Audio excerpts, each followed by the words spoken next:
How did you end up moving out? Were you like in a hurry to move out? Were you kind of just like, well, I need to get out here? The lady thought that we were crazy. She was like, your apartment complex is full of, what do they call them? Trend TDA or whatever. Yeah. And I was like, well, they don't seem bad to me. You know what I'm saying? I was like, they just keep asking us for water and for money, you know what I'm saying? So it wasn't really that bad to me. There wasn't bad people. Yeah. And that's why I say, like, in the video, it just looks like they're, like, looking for somebody and not, like, trying to hurt somebody. Mm-hmm. You know what I'm saying? Like, they were saying, like, they were, like, renting them out and people were walking around with ARs. That shit's bullshit. You know what I'm saying? It's not, to me, that's not really what happened. Now, the last night we were there, or when my boy was there, he said that he heard some shit going on out there that was abnormal, but like I feel like the place kind of increased into more violence with all the chaos going on because they made it a big deal. You know really?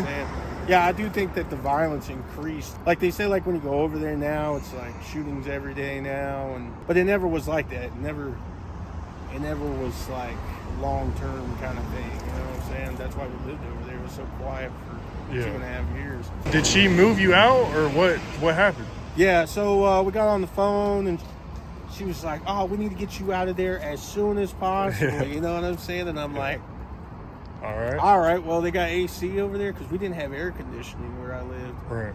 And we had a lot of like problems going on with the sewer over there, and there was just a lot of maintenance problems that wasn't getting taken care of. So I was like, oh, well, is everything functioning? You know what I'm saying? Like, can I have heat? Do I have AC? You know, basic shit is what I call it. Right. So yeah, they moved me over here like a week later, and well, they didn't move me. Well, they transferred my lease over, and then they tried to charge me for the first month. Oh, okay.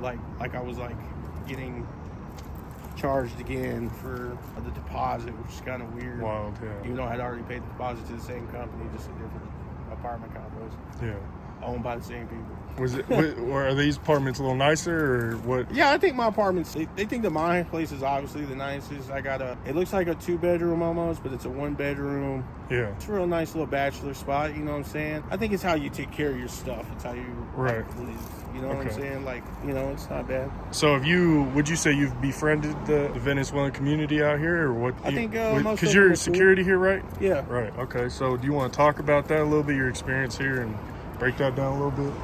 Well, I don't think they understand American society and how things work. Yeah. So, you know, to kind of create a peaceful place of mind for everybody, you know, at first when I got here, they were playing loud music till 5 o'clock in the morning. They would leave trash everywhere, and they would just, it was crazy. So what I did was, you know, I use Google Translate a lot, and I'll be like, hey, this is what's going on. You know, it's kind of disrespectful past 10 o'clock for you to be playing loud music. Right. The residents here have definitely enjoyed being able to go back to sleep, I feel like. So it's not all Venezuelans here. There's people that have been in America for a while that live here too. Right. We just have a bunch of crackheads. So, but like you said, it just took them a little bit to adapt to American society. And would you say you've kind of tried to communicate with them and make it a little, I don't know if I want to say easier, but just try to make them understand how things work over here. Yeah, because they don't understand that. I think that